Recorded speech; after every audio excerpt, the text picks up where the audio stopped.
Assalamualaikum warahmatullahi wabarakatuh. Pada kesempatan kali ini saya ingin membagikan sosialisasi kegiatan asesmen kompetensi minimum dengan kegiatan guru belajar syariah AKM ya. Langsung saja. Latar belakangnya adalah hasil dari program International Student Assessment membuktikan bahwa kemampuan belajar siswa pada pendidikan dasar dan menengah kurang memadai ya. Pada tahun 2018 sekitar 70% siswa memiliki kompetensi literasi membaca di bawah minimum. Sama halnya dengan keterampilan matematika dan sains, 71% siswa berada di bawah kompetensi minimum untuk matematika dan 60% siswa di bawah kompetensi minimum untuk keterampilan sains. Skor PISA Indonesia stagnan dalam 10 sampai dengan 15 tahun terakhir. Kondisi ini disebabkan Indonesia menjadi salah satu negara yang konsisten dengan peringkat hasil PISA terendah. Itu latar belakangnya ya. Untuk tujuan dan manfaat kegiatan AN ini, jadi Kementerian Pendidikan dan Kebudayaan mencanangkan profil pelajar Pancasila, yaitu kebinekaan global, bergotong royong, kreatif, bernalar kritis, mandiri, beriman, bertakwa kepada Tuhan Yang Maha Esa, dan berakhlak mulia. Nah, yang harus diperhatikan dalam kecakapan hidup pada abad 21 yaitu kecakapan belajar dan berinovasi. Setelahnya kecakapan menggunakan teknologi informasi, kecakapan hidup, bekerja, dan berkontribusi pada masyarakat. Tujuan dan manfaat kegiatan asesmen nasional adalah menghasilkan informasi untuk memantau perkembangan mutu dari waktu ke waktu, kesenjangan bagian dari sistem pendidikan. Asesmen juga bertujuan menunjukkan apa yang seharusnya menjadi tujuan utama sekolah, yakni pengembangan kompetensi dan karakter siswa. Asesmen nasional juga memberi gambaran tentang karakteristik esensial sebuah sekolah yang efektif mencapai tujuan utama tersebut. Manfaat asesmen nasional yaitu potret kualitas belajar di sekolah, umpan balik peningkatan kualitas pembelajaran sekolah atau daerah, dasar untuk menyusun program peningkatan kualitas pembelajaran sekolah atau daerah. Jenisnya bisa kita lihat di bagian ini. Ada kecakapan hidup dan saling mengisi satu dengan yang lain ya. Perbedaan dengan ujian nasional pada AKM ini, tujuan pelaksanaannya asesmen nasional itu untuk mengevaluasi mutu terkait sistem satuan pendidikan, sementara untuk ujian nasional untuk mengevaluasi capaian hasil belajar murid secara individu. Nah, jenjang penilaiannya pun berbeda, levelnya pun juga berbeda. Subjeknya, kalau asesmen nasional itu siswa dipilih secara acak untuk mengikuti asesmen nasional. Kalau ujian nasional, itu semua harus mengikuti ya. Jadi kalau asesmen nasional itu sampel saja, kalau ujian nasional itu semua. Model soalnya ini juga berbeda sekali. Sasarannya pun juga berbeda, metode penilaiannya pun juga berbeda. Jadi kalau disamakan juga tidak bisa dengan ujian nasional. Teknis pelaksanaannya, nah ini jadwalnya. Tes literasi 75 menit. Ini di hari pertama ya. Terus survei karakter ada 25 menit.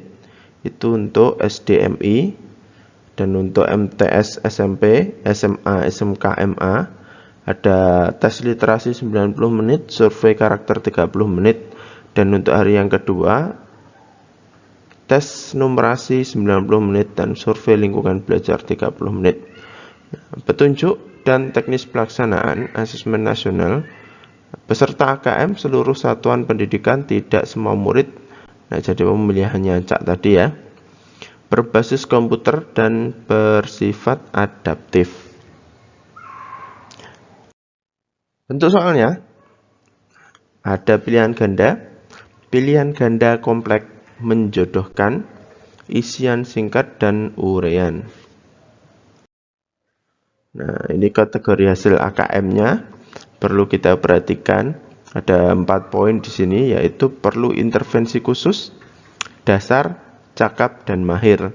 Nah, ini nanti bisa Bapak Ibu baca untuk kebutuhannya, struktur pembelajarannya, kedekatannya.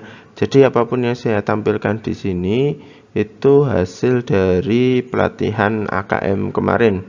Alhamdulillah saya di angkatan 8. Nah, ini materi-materi ini yang saya masukkan ke sini. Sosialisasi seri AKM. Nah, apa itu? Program guru belajar seri asesmen kompetensi minimum. Nah, program pembelajaran yang dirancang untuk membantu para guru, kepala sekolah, pengawas SD, SMP, SMA, SMK, guru atau kepala sekolah SD LB, SMP LB, SMA LB, dan PKBM dan sederajat untuk memahami tujuan konsep dan bentuk pelaksanaan asesmen serta dapat menganalisis contoh asesmen, literasi membaca dan numerasi pada asesmen kompetensi. Siapa saja yang bisa menjadi peserta guru program belajar AKM ini? Nah, semua guru SD, SMP, SMA, SMK, kepala sekolah, pengawas, dan juga peserta yang berasal dari pusat kegiatan belajar masyarakat sederajat. Nah, yang paling terpenting adalah memiliki akun SIM PKB. Nah, kelebihannya apa dari kegiatan AKM ini? Pola kegiatannya lebih fleksibel, jadi menyesuaikan waktu Bapak Ibu sekalian.